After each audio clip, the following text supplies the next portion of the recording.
নির্বাচন আয়োজন করার সদিচ্ছা থাকে তাহলে অবশ্যই এসব সন্ত্রাসীদের, আওয়ামী লীগের যতজন জামিন পেয়েছে হত্যা মামলার সকল সন্ত্রাসীদের চিহ্নিত করে করে আবার 14 শিখের ভিতরে পড়তে হবে। আমরা সরকারকে আহ্বান জানাতে চাই, আগামী 7 দিন কিংবা 14 দিন আবারও ডেভিল হান্টের মতো জাতীয় কর্মসূচি ঘোষণা করে এই সন্ত্রাসীদেরকে গ্রেফতার করতে হবে এবং শাস্তির মুখোমুখি করতে হবে। এটা করতে সফল না হন তাহলে আমরা মনে করব এই নির্বাচন আয়োজনের কোন সক্ষমতা এই সরকারের এবং এই নির্বাচন কমিশনের নেই। আপনারা জানেন আমিও একজন প্রার্থী।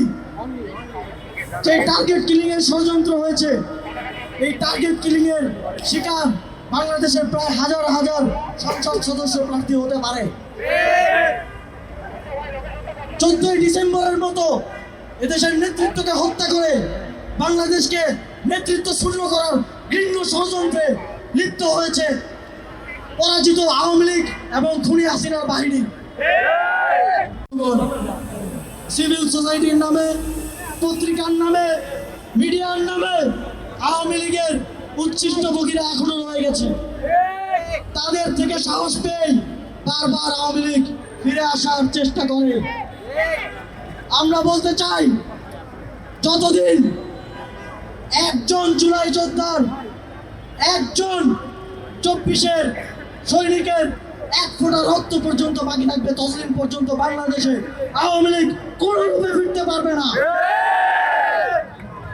শুধু হাদিকে না, আমাকে সহ যদি বাংলাদেশের জুলাই গণঅভ্যুত্থানের সকল নেতৃত্বকে নিশ্চিহ্ন করে দেওয়া হয়, আমরা 24-এ 6 বছরের শিশু থেকে শুরু করে সম্পূর্ণ তরুণ প্রজন্মকে এমন একটি উত্তেজনার ভিতর দিয়ে তারা গিয়েছে, এমন একটি আন্দোলনের ভিতর দিয়ে তারা গিয়েছে, তারা প্রত্যেকে হাদি, আসিফে পরিণত হবে। কোনো ধরনের সুশীলতা, কোনো ধরনের সিম্প্যাথি সহ্য করা হবে না। আমি তাদেরকে হুঁশিয়ার করতে চাই, এখনো সুশীল সমাজের নামে, রাজনৈতিক বিশ্লেষকের নামে যারা টকশো সহ বিভিন্ন জায়গায় নানাভাবে আওয়ামী লীগকে ফিরিয়ে আনার, আওয়ামী লীগের সন্ত্রাসীদের ভোটে আনার নিষিদ্ধ সংগঠনের পক্ষে সাফাই গাইছেন, আমাদের পরবর্তী লক্ষ্য হবে আপনাদের প্রতি। Next level, well done, side by side, free.